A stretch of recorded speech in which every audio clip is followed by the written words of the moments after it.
Hello, my name is Gabby. Welcome back to my channel, and today I'm going to be filming one of the videos that makes me the most excited to film every single year, and that is my best books of 2022 video.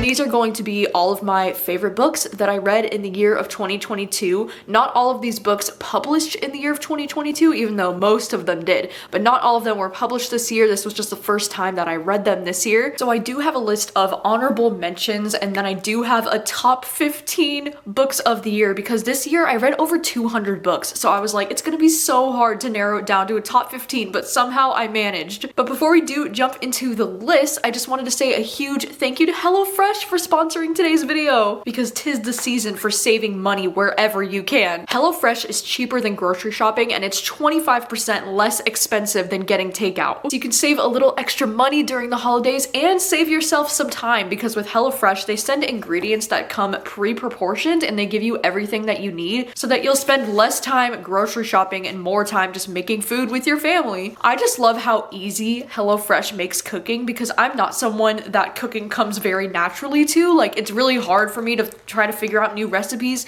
but with HelloFresh, I love that there's so many different unique kind of meals to choose from, and I feel like I'm always learning new things about cooking every time that I make a HelloFresh meal. If you're looking for some variety, they have over 35 different recipes to choose from every week, and you can choose from a variety of different kinds of meals, like family friendly, fit and wholesome, or vegetarian. I love that quality is their top priority, and that these ingredients are being shipped directly from the farm to your door within 7 days. Most recently, me and my sister just made these one-pan Santa Fe pork tacos with lime. Oh my gosh, these were absolutely incredible. I'm a huge fan of like street tacos, and so when I saw these as an option, I was like, oh my god, so excited about them, and they turned out so freaking good. I especially love the caramelized kind of onions that go on this, and then the cheese on these tacos was absolutely incredible, which I'm so excited I got to try these, because I haven't tried any of the tacos from HelloFresh yet, and these were so freaking good. Like, I cannot wait to make these again. So you could go to HelloFresh.com and use my code gabbyreads18 to get 18 free meals and free shipping. Once again, that's HelloFresh.com. Use my code gabbyreads18 for 18 free meals and free shipping. That's a lot of free food and free things. And thank you so much once again to HelloFresh for sponsoring today's video. And now let's get into the books. So as mentioned, because I read over 200 books this year, I do have so many different kinds of favorites. And so I wanted to just take a second to mention some honorable mentions. These are books that really could have made it into my top 15 if I had read them at any other year, but because I had read them alongside my top 15, they didn't quite make it to the top. But some of my other favorites that I wanted to tell you about this year include Comfort Me with Apples. I loved The Butcher by Jennifer Hillier. I loved Gone to See the Riverman. This one's an extreme horror book that was just really left an impression on me. I also loved Cursed Bunny. This was a short story collection by a Korean author, and it's probably one of my favorite short story collections that I've ever read. I also loved All Roads Lead Here by Mariana Zapata. I finally found a new favorite from Mariana Zapata, which is so exciting. I loved Petrified Women. This is one of my favorite horror novellas that I've ever read. I also loved Foe by Ian Reid. This was amazing. Same with It Starts With Us by Colleen Hoover. It was a really solid sequel and one that I was really looking forward to. And then also Upgrade by Blake Crouch was a sci-fi novel that was just absolutely phenomenal, and then also Part of Your World by Abby Jimenez. This ended up being one of my favorite romance books of the year, but it didn't quite make it into my top 15. I also just wanted to take a moment to highlight some of the manga that I was reading this year, because 2022 was the first year that I really got into manga, and it started with Junji Ito. I read Uzumaki and Shiver at the beginning, or around May this year, and those books were absolutely phenomenal and really got me hooked into manga. And some of my favorite manga series that I've been reading this year include Monster. This is a thriller series that follows this doctor and there's this serial killer, and it's just such a fun series. I've also really been getting into Spy Family this year. I'm finally caught up on the series, and I love and adore Spy Family so freaking much. We have kind of like a fake family situation where this guy is a spy and his wife is an assassin and the daughter is a telepath. It's just so much fun and so unique and so cute. I've also currently been reading Sweat and Soap, and this is a romance manga series that I am currently just really obsessed with. I've only read the first 4 volumes so far, But this series is literally so cute. I am obsessed with this couple. I feel like this, the premise of this manga series might be kind of strange when you first hear it, but after you get invested in the first volume, like these two are so freaking wholesome and so freaking cute. They give me major like Kath and Levi vibes, and I'm just obsessed with them. I've also been getting into the Blood on the Tracks series. I'm currently on volume 4 as I'm filming this, but this is another series that I'm really freaking loving. It reminds me so much of like Bates Motel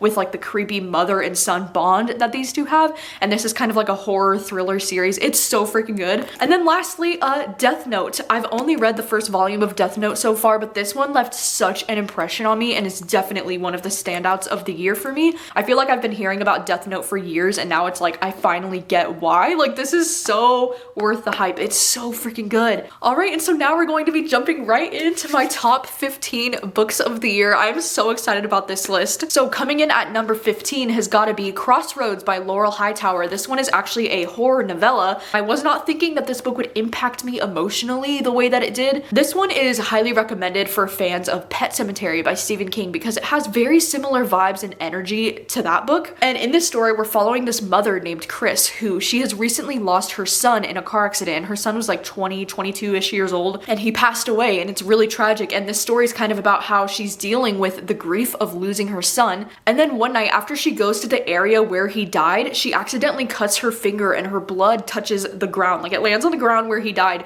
And then that night she thinks she sees her son outside of the window of like her house, and she's like, what the fuck? And this book was so touching. It was so beautiful. It was so heartbreaking, and it made me cry. Like, I got so invested for this being such a short story. However, I will also warn you that there are some major trigger warnings for self-harm in this book. Like, this was some of the most brutal self-harm I think that I've ever read, but also this book was just stunning. It stayed on my mind for so long, and it's definitely one of my favorites that I've read this year. Coming in at number 14 on my list is a romance, and it's Lease on Love. And this book was another complete surprise. I just absolutely loved this book so much. And in this story, we're following this girl named Sadie, and she has recently gotten fired from her job, and she thinks she's going onto this dating app, but it's actually an app to like find a new roommate.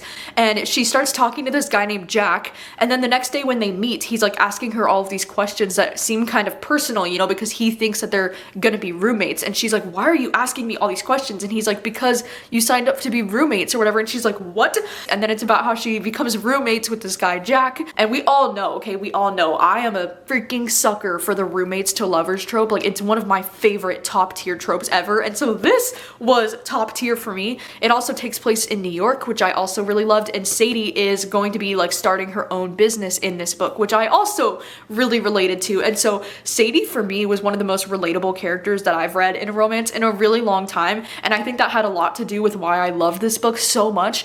But also Jack in this book was just like the most precious. Like, oh my god, Jack had been through so much trauma and grief in his life recently when they meet in this book, and I just felt such a soft spot for him. Like, my heart was literally breaking for him in some scenes, and I just thought that they were so freaking adorable. And I love her little nicknames for him, like Jack in the Box and like Jack-o'-lantern, and like, ooh, they were just so freaking cute. And this book just made my heart so happy. It was exactly what I needed. And then number 13 on my list is going to be The Shuddering by Anya Alborn. And this is one that, again, I was not expecting to love this book as much as I did. This is a horror novel that's about these 4 people that go up to their they have like a ski cabin at the top of this mountain, and it's about this monster that's literally killing people left and right, and it's stalking them, trying to kill them in the mountains. And this book has the best like snowy ambiance atmosphere. It literally reads like a freaking horror movie, and I don't know how to explain that other than that, you know, we'll be following these like random people in a scene, and then you'll just see them get in contact with the monster. Like, they'll see the monster and then they'll get like brutally killed, and you see it on page,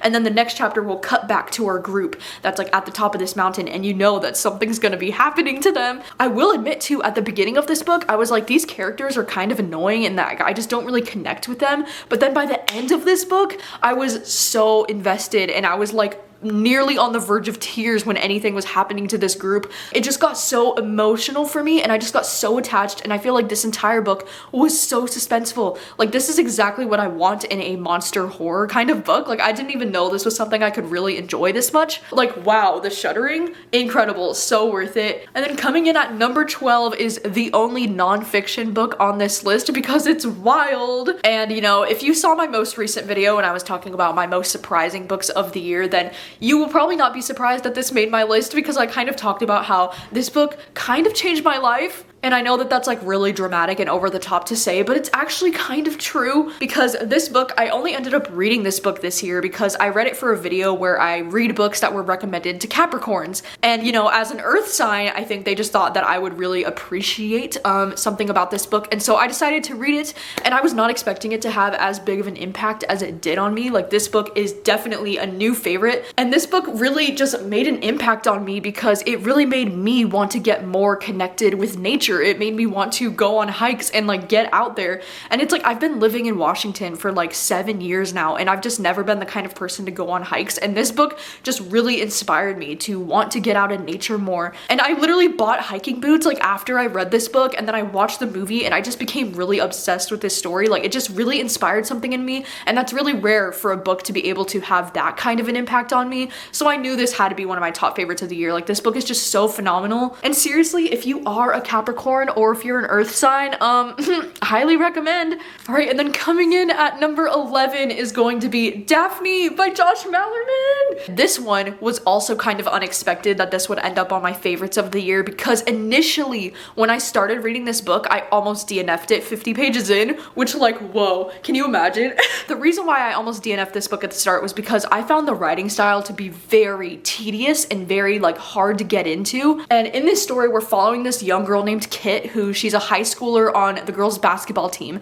And this is a horror novel because there's this legend about this woman named Daphne who is like haunting the high school girls' basketball team. And our main character, Kit, is dealing with quite a bit of anxiety. You know, she talks about how she's not only anxious because of her current life circumstances, but just also, you know, being a young girl in high school, expecting to make all of these big decisions about your future. It's just something that I really related to, you know, and I really love how much her anxiety is discussed in this book. And it's almost like this creature, Daphne, is used in a way as a metaphor for her anxiety. I just think this book was so freaking well written and so smart and so clever. And this is everything that I want from a Josh Malerman book. Like, I'm so happy that I loved another book from him. And this book was just incredible. Like, there were so many scenes in this book that I thought were so creepy with this Daphne character, you know, because she's described as this like 7-foot tall woman with like hair over her face and like grungy nails and like, ugh. There were some scenes that were truly so creepy in this book,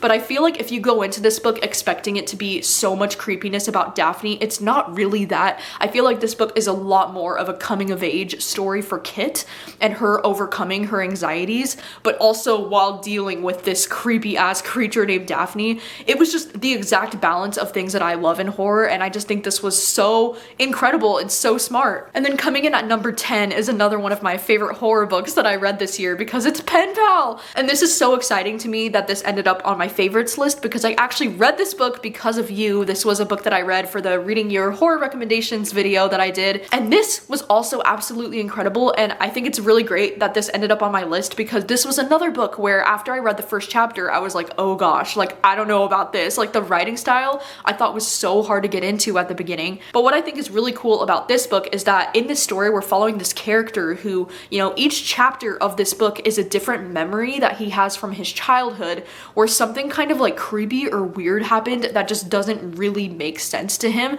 And so I think it's cool because even if you don't get invested from that first chapter like I did, I think each chapter is unique enough and different enough because they're different memories from his childhood. So they all kind of feel like they connect in like an overarching way, but it's cool because if you don't vibe with one chapter, like, that's just fine. You can get on to the next chapter and it feels like a little bit different. But this is exactly the kind of horror that I am interested in reading. Like, it was so subtle and so creepy.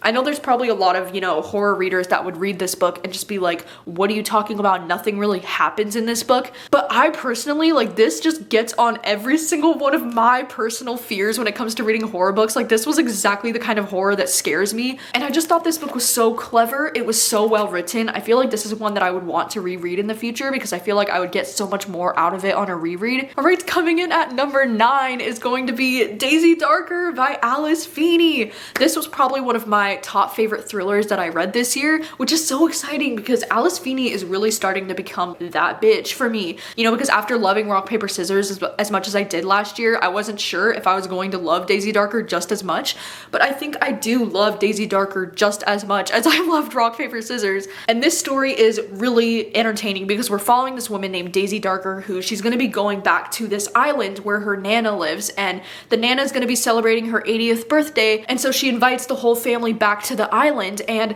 there's like a storm that's happening on this island, and it's taking place the night of October 30th, like going into Halloween morning, so the vibes are freaking immaculate. And then as soon as the clock strikes midnight on that night, they find the grandma's dead body, and they're like, what the fuck? And then it quickly becomes a situation where it's kind of like an Agatha Christie retelling where they start getting picked off one by one, and you're trying to figure out who could be responsible for this, like who is killing this family. And this book was just so freaking entertaining. I was obsessed with the characters. Like, none of these characters are good people. They're all very shitty people, but it was just so entertaining to read. I also just loved following Daisy as a character, and like the name Daisy Darker, it sounds like a fucking superhero. Like, it is so cool. I'm here for it. I think the atmosphere of this book with like the stormy island October vibes, like, just really did it for me. Like, I was obsessed with this. And then the ending, like, this book has a plot twist that I know is going to piss some people off, and like, I understand, but I personally loved it. I thought this was such a different and fresh and unique take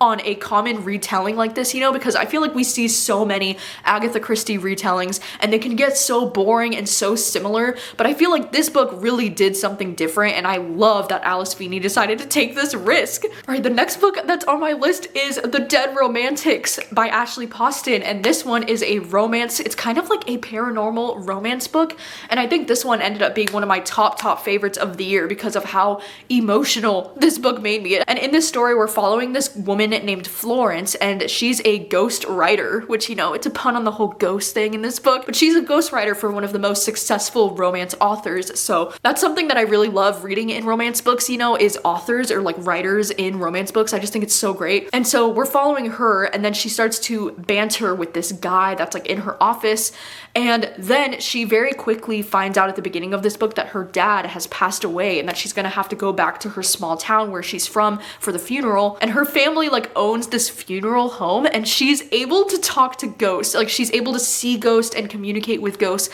and so that's kind of where the paranormal aspect of this book really comes into play. And this book was just so cute. It was so unique. I've never read anything quite like this before. I feel like the writing style in this book was just so cute and wholesome, and the story actually reminded me a lot of Emily Henry's kind of writing, but just a little bit of a paranormal, like, different take on it. And I just thought this was so cute. Like, this book hurt my freaking soul. I feel like if you're dealing with any kind of grief of like losing a loved one, this one might be a little bit triggering because it is really sad, but it's so beautiful at the same time. You know, like, this one made me cry on feel all of the things. You know, it made me emotional, it made me happy, it made me sad. Like, it was just beautiful. It was such a good time, and this is definitely a romance that I can see myself wanting to reread every single year, you know, because it just gave me all the warm fuzzy feelings. And then coming in at number 7 is yet another one of my favorite romances that I read this year because it's The Romantic Agenda. Because in this story, we're following this woman named Joy who is in love with her best friend Malcolm, but Joy is also asexual, which is something that I've never seen done in a romance novel before. And as someone who is also asexual, I just really appreciated that kind of representation in a romance novel. And so it's about how Joy is like in love with her best friend Malcolm, but then Malcolm is really into this girl named Summer and he wants to date her. And then Summer has this ex-boyfriend named Fox that she's going to be bringing on this trip, and it's about how the four of them are going to be going on this trip together.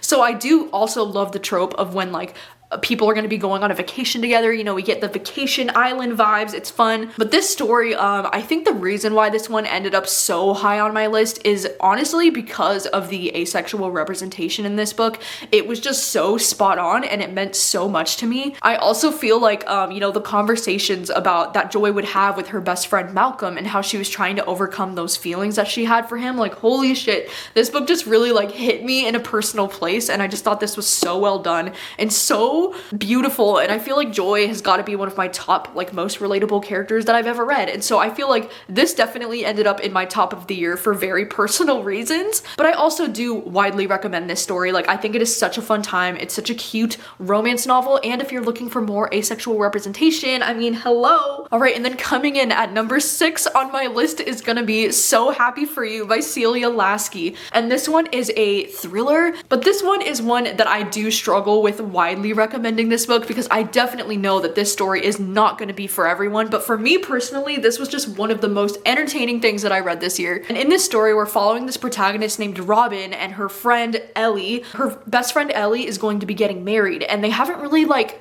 been that close, at least in the last few years. Like, they were best friends when they were in high school, and then ever since they've kind of like drifted apart a little bit. Then Ellie asks her to be her maid of honor at her wedding, and this book just opens with the line, "If you want to know the story of how my best friend and I ended up trying to kill each other, I should probably start with the night she asked me to be her maid of honor." And so that kind of immediately sets the tone for like, oh shit, you know, like something really goes down between these two. And in this story, you know, it kind of feels more like a coming of age kind of story about Robin's character. Like, we definitely get a lot of her, you know, we get a lot of flashbacks to see like how their relationship was when they were teenagers, and then also like how in the present day they just don't really get along the same way that they used to. And Robin is a very like confrontational kind of protagonist and kind of character. I just absolutely loved her. Like, I thought she was so fucking fun. Like, oh my gosh, okay, she's definitely like a little bit over the top and a little bit extreme, but I think that's what made this book so entertaining for me, is because Robin, I feel like, was me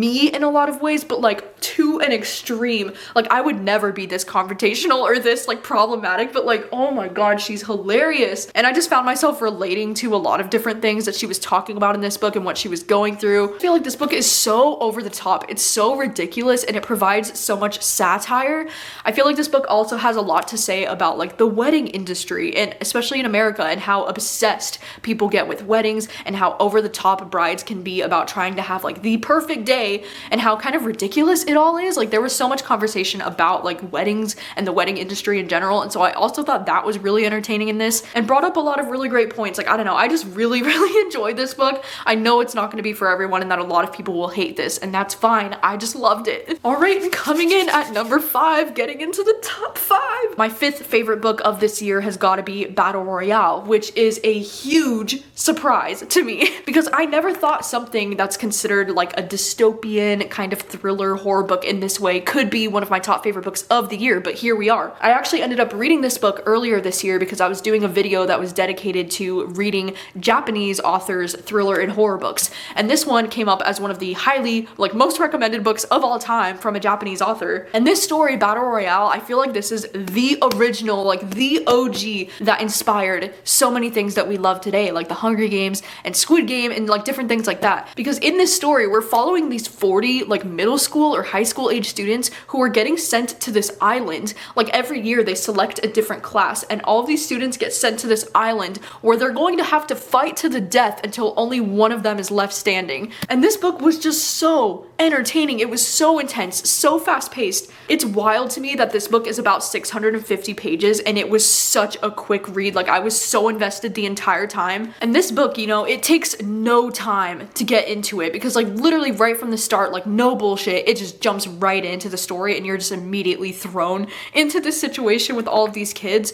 And I feel like I wasn't expecting to get as emotionally invested in this story as I did. I feel like with a story like this, you don't really anticipate connecting with a lot of the characters, but I just immediately felt so much for these main characters that we're following. Oh my god, the ending of this book was beautiful and stunning and unexpected. I feel like with a story like this, like there's only so many ways that you can end a book like this, and I thought it would be something that would be really predictable, but I really feel like this author did an incredible job of doing something that was so different and so unexpected and just so good. So like Battle Royale, wow, it's worth the hype. All right, and then coming in at number 4, I am not gonna lie, I struggled with which of these books for 4 and 3, because I have 2 more romance books on this list, and I could not decide which one of these romance books is my favorite of the year. But coming in at number 4 for me is going to be Kiss Her Once for Me, which is so wild because this is a book that I just read in the month of December, and it definitely launched itself right into the top of my favorites of this year, because this is a queer rom-com. It's also a Christmas romance, which is wild because usually I don't really enjoy Christmas holiday themed kind of romance books. Like that's just not my typical thing. But this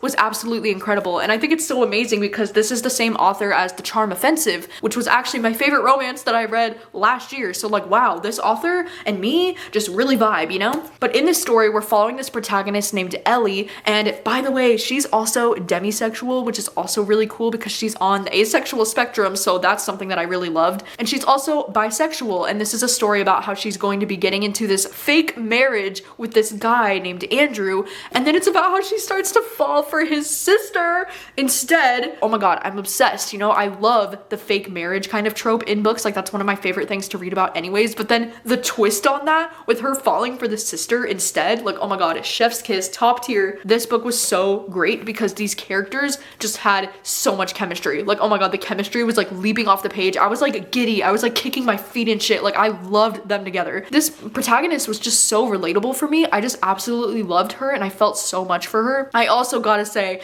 as a huge Taylor Swift fan, I was obsessed with how much these two are like the biggest Swifties. There were so many Taylor Swift references throughout this book that I had to start making a separate tab color for all the Taylor Swift references. And I love how they would like debate. They're like, what's your favorite Taylor Swift album and why is it Evermore? Like they just know, okay? They just know. And I love that so much. And this book was just such a freaking ball of sunshine, such a joy to read. This book really got me through a hard week that I went through this year and I just love it. I love it so much. I can see myself rereading this immediately. And then coming in at number 3 is probably maybe my favorite romance of the year. I don't know. I'm so torn between this one and Book Lovers by Emily Henry. Like I am such trash for this book. I don't even care. This story, we follow this girl named Nora who is a literary agent. Okay, she works in the bookish community and it's a romance about how she is with this guy named Charlie who's a book editor. Okay, so they both work in the book, you know, industry and I just love that. And this is a story about how, you know, Nora's sister is pregnant. She's pregnant with her 3rd child and she feels like she wants to take this trip with her sister so that they can have a little bit more bonding time before this last child comes in and, you know, makes her super busy again. And so she decides to take this trip with her sister to this small town called Sunshine Falls, which is like very Schitt's Creek, by the way. Like this little small town is just so freaking cute. And then she's shocked to find Charlie also in that small town around the same time that they're there. And she's like, what the fuck are you doing here? And he's like, I'm from this town. And so we just get the most adorable like banter between Charlie and Nora, and I feel like this is why this book is my favorite of the year because their banter, like, oh my gosh, Emily Henry writes some of my favorite banter that I've ever read in my life. Like I just absolutely adore the way that she writes the banter between the characters. Like, oh my God, they're so cute. But then also I think the main reason why this one is my favorite romance of the year is because Nora is one of the most relatable characters that I've ever read in a book. I absolutely love the way that she loves New York City and the way she talks about how she just wants to be such a city person and she doesn't really feel comfortable being in a small town, and the love that she has for her sister I really related to, and the way that she's a literary agent and people describe her as being kind of cold sometimes, or like she puts people off sometimes because of the way that she's perceived on like a first, you know, impression kind of moment. I just related to her so much. I felt like I just saw so much of myself in her, and I feel like that's essentially why I ended up loving this book as much as I did. Literally, I read this book in like May this year and I've been dying to reread it this entire year. Like I just want to reread this book so badly because of how much I loved it, and it was just so good. It was everything that I wanted it to be and more, and this one's definitely my favorite Emily Henry book now, which is crazy because I really did love People We Meet on Vacation last year as well, but this one, I think this one takes the cake for me. Like this was so good. All right, coming in at number 2, I feel like if you've been following my channel at all this year, then these top 2 are probably not going to be very surprising, but coming in at number 2 is going to be Notes on an Execution, and this one is a kind of, I would say it leans more into the fiction category, but this one's also considered kind of like a slow burn mystery, low-key kind of a thriller book. And so in this story, we're following this guy named Ansel, and he is a serial killer who is sitting on death row. And the thing that makes this story so unique is the fact that we're following from the perspective of 3 different women throughout his lives, and we're getting to hear about his story from the women in his life.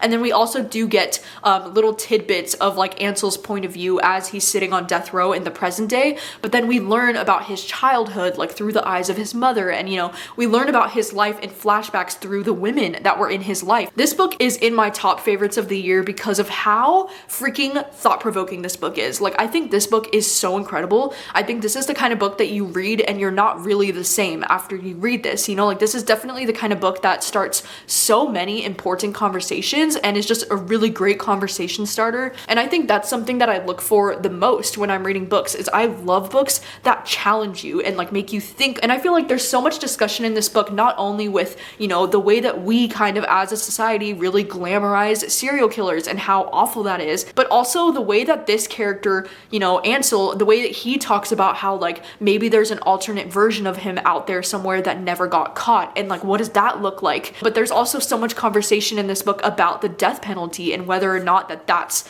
a thing that we should be doing, and what that looks like for somebody who's currently dealing with the death penalty, and whether that really has any kind of impact on him as a person. Like, there's just so much conversation to be had from so many different themes in this book, and I think this book was absolutely incredible. And this one, it actually made me kind of emotional at the end of this story because it just went in a direction that I was not really expecting it to go, and it was just, oh my god, it hurt. Like, this book was so good, it was so brilliant, it was so well done. This is a book that I definitely want to be rereading in the future just because there's so many beautiful quotes and thought-provoking moments, and I feel like this is honestly a book that I could discuss in detail, like in depth, for hours if I really wanted to. You know, it's definitely that kind of story. So just for those reasons, it's definitely one of my favorites of the year. I thought this was going to be my #1 book of the year until I read my #1 book of the year, because my #1 favorite book that I read this year is definitely We Spread by Ian Reid. Is anybody surprised? Probably not, because I just read this book and this book honestly kind of broke me as a person. Like, this book hit me where it hurts. This is definitely one of those books that I think changed my life and it impacted me in a way that I don't even know how to explain. I think I will leave the vlog linked down below where I did read this, because in that vlog I not only literally bawled my eyes out over this book, like the ending of this book had me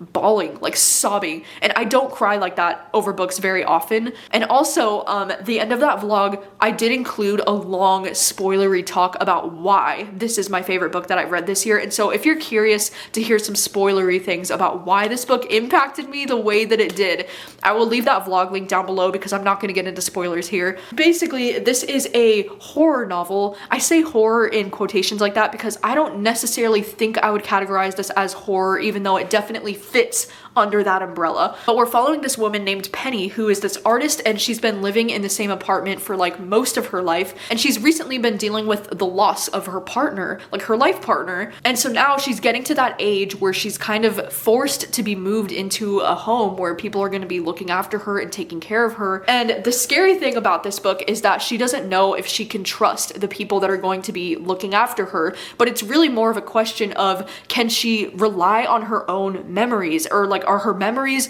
starting to slip away, or is time moving faster than she can handle? It's about how she's starting to lose her grip on time and the world around her, and that is something that just really fucking scares me. Sorry, I'm trying not to even fucking cry right now just thinking about it, because the idea of starting to like lose your own memories and like lose your grip on time in the world is something that is the most scary thing to me, because I'm a very self-reliant, you know, independent person, and the idea of not being able to take care of yourself anymore, and just like the fear of aging in general and like not being able to take care of yourself anymore is just one of the most triggering things for me. Like, it just really freaks me out.